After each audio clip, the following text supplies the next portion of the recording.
Hello guys, welcome to my YouTube channel. आज मैं आपको रेसिपी बता रही हूँ।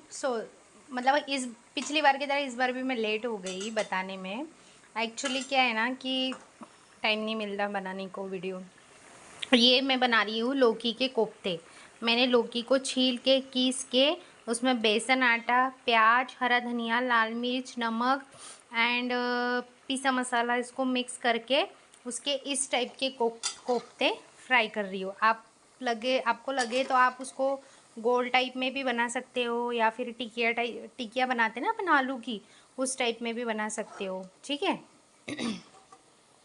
आज तुम्ही म्हणणार की तू हिंदी बोलते, तर मी दोघी लँग्वेज बोलते, हिंदी पण आणि मराठी पण। तर ही आमची MP साईडची डिश आहे कोफ्ते। तर हे कोफ्ते मी बनवत आहे है ना। आणि हिंदी लोकांना ते व्हिडिओ नाही समजणार, त्यामुळे त्यांना सांगितलं की हे कोफ्ते। ठीक आहे। आता मी हे उरलेले आहे, आता यांतला बघा कसं हे करून टाकते। तुम्ही लोक पण एक वेळा ट्राय करा। लौकीला चांगलं धुवून घ्या, साफ खिसून घ्या, शिलून तिला आहे ना तिचे छिलटे वगैरे काढून मग तिला खिसायची। त्याच्यामध्ये मग हे जे मी सांगितलेलं ते साहित्य, कांदा, कोथिंबीर, लाल मिरची, मीठ, हळद, बेसन पीठ, हे सगळं साहित्य त्याच्यामध्ये टाकायचं आणि हे ह्या टाईपनी कोफ्ते बनवायचे। मग हे कोफ्ते झाले, फ्राय झाले की मग ग्रेव्ही करायची, मसाला करायचा भाजीचा।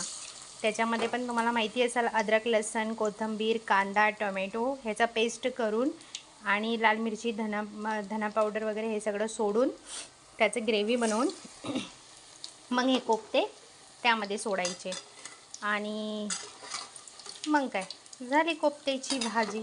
पण मी तुम्हाला फायनल रिझल्ट दाखवणार आहे। हे तर मी कोफ्ते फ्राय केले तेच दाखवते, त्यानंतर मग मी तुम्हाला दाखवते की भाजी कशी बनते याची। ठीक आहे। तर वेट है ना, just wait and watch. Okay, bye bye. Hello guys, हे बघा आता भाजी झाली आहे, त्यानंतर हे पकोडे कोफ्तेची भाजी बघा, हे कोफ्ते बघा आणि कोफ्तेची भाजी बघा।